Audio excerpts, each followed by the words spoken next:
Hello friends, Gayatri క్రియేషన్కు స్వాగతం. ఈరోజు మనం జపాను జానపద కథ గురించి చెప్పుకోబోతున్నాం. దయ్యాల దర్బార్. అబ్బో, దయ్యాల దర్బార్ అంటే ఎలా ఉంటుందో చూద్దాం. దీన్ని రచించిన వారు సిహెచ్ విజయలక్ష్మి గారు. ఈ కథకు చక్కని చిత్రాలు వేసింది ఈ చిత్రగారు. జపాన్లో ప్రాచీన వీరుల గాథలు పాటలు కట్టి పాడుకునేవాళ్ళు. వాటిని ప్రజలు విని ఆనందించేవారు. ప్రాచీన వీరుల్లో ఒక ప్రముఖుడు ఉండేవాడు. అతను సముద్రం మీద శత్రువులతో పోరుతూ చనిపోయాడు. అప్పుడు అతని భార్య శత్రువుల చేతికి చిక్కటం అవమానకరమని భావించి తన కొడుకుతో సహా సముద్రంలో దూకి ప్రాణాలు తీసుకుంది. ఎల్బీ అనే గుడ్డివాడు ఏకతార మీద ఇలాంటి వీరగాథలు పాడుతూ డబ్బులు సంపాదించేవాడు. ఆ డబ్బులు దాచడానికి వాడికి ఇల్లు వాకిల్ లేదు. అందుచేత వాడొక బౌద్ధ మఠం అధికారిని ఆశ్రయించి ఆయన అనుమతితో మఠం వసారా అరుగు మీద తనకున్న కొద్ది సామాన్లు పెట్టుకుని ఉంటూ ఉండేవాడు. మఠాధికారి అతడితో అప్పుడప్పుడు కబుర్లాడుతూ ఉండేవాడు. ఒకరోజు సాయంత్రం సూర్యాస్తమం వేళ మఠం ఖాళీగా ఉంది. ఎల్బీ వసారా స్తంభాన్ని ఆనుకొని కూర్చొని చిన్నగా పాడుకుంటున్నాడు. ఆ సమయంలో ఎవరో వచ్చి వాడి చేయి పట్టుకుని, ఎల్బీ, నువ్వు చక్కని పాటలు పాడతావని మా రాజుగారికి తెలిసింది. ఆయనకు నీ పాటలు వినాలని ఉందట. నిన్ను తన దగ్గరికి తీసుకురమ్మన్నారు. పోదాం పదా అన్నాడు. రాజుగారు పిలుస్తున్నారంటే వెళ్ళక తప్పదు గనక ఎల్బీ ఆ మనిషి చేయి పట్టుకుని నడుస్తూ వెళ్ళాడు. వాళ్ళు దర్బారు చేరుకున్నట్లు ఎల్బీ గ్రహించాడు. ఎందుకంటే వాడికి అది ఆడవాళ్ల దుస్తులు రెపరెపలు వినిపించాయి. ఉత్తమ తరగతి స్త్రీల నుంచి వచ్చే పరిమళాలు వాడి ముక్కుపుటాలను తగిలినాయి. ఎల్బీని ఎత్తైన ఆసనం మీద కూర్చోబెట్టారు. సముద్ర యుద్ధంలో చనిపోయిన మహావీరుడి గాథను గానం చేయమన్నది ఒక స్త్రీ. వాడు చక్కగా గొంతెత్తి ఆ పాటను భావయుక్తంగా పాడాడు. తనను ఆ పాటను పాడమన్న స్త్రీ పాట వింటూ వెక్కటము ఏడవటము వాడికి వినిపించింది. ఆ పాటలో వచ్చిన మహావీరుడి భార్య ఆ స్త్రీ అని వాడికి తెలియదు.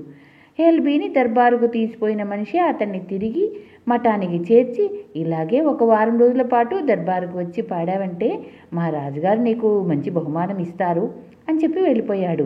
2-3 రోజులు ఎల్బీ దర్బారుకు వెళ్ళి వచ్చాడు.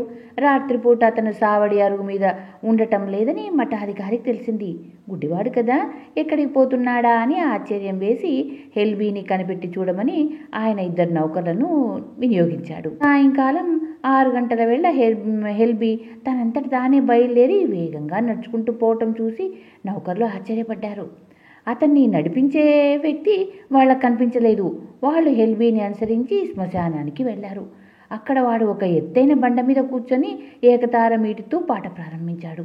ఇది చూసి నౌకర్లు ఎల్బీని సమీపించి చొరకరెక్క పట్టుకుని మఠానికి లాక్కొచ్చి మఠాధికారి ముందు కూలవేశారు. ఎల్బీ ఆయనతో జరిగిందంతా చెప్పాడు. అంతా విని మఠాధికారి ఆశ్చర్యపోయాడు. ప్రాచీన వీరులు యుద్ధాలు చేసిన ప్రదేశము, శ్మశానము ఆ మఠానికి సమీపంలోనే ఉన్నాయి. ఆ వీరుల ప్రేతాత్మలు తమ కథలను వినటానికి ఎల్బీని రోజు తీసుకుపోతూ ఉండాలి. నిన్ను తీసుకుపోయి పాడిస్తున్నవి దయ్యాలు. వాటితో స్నేహం చేశావంటే అవి నిన్ను సర్వనాశనం చేసి తీరుతాయి అని మఠాధికారి ఎల్బీతో అన్నాడు. ఎల్బీ భయపడ్డాడు. మఠాధికారి వాడికి ధైర్యం చెప్పి, ఈసారి ఆ వ్యక్తి నీకోసం వచ్చినప్పుడు నువ్వు పలకనే వద్దు అని వాడి శరీరం అంతటా మంత్రాక్షరాలు రాశాడు. అయితే ఆయన ఎల్బీ చెవుల మీద మంత్రాక్షరాలు రాయటం మర్చిపోయాడు. అందుచేత ఎల్బీ కోసం మరొకసారి వచ్చిన దయ్యానికి ఎల్బీ శరీరంలో చెవులు తప్ప మరేమీ కనిపించలేదు. ఆ దయ్యం ఎల్బీ చెవులు పట్టుకుని బలంగా లాగి తెంచుకుపోయింది.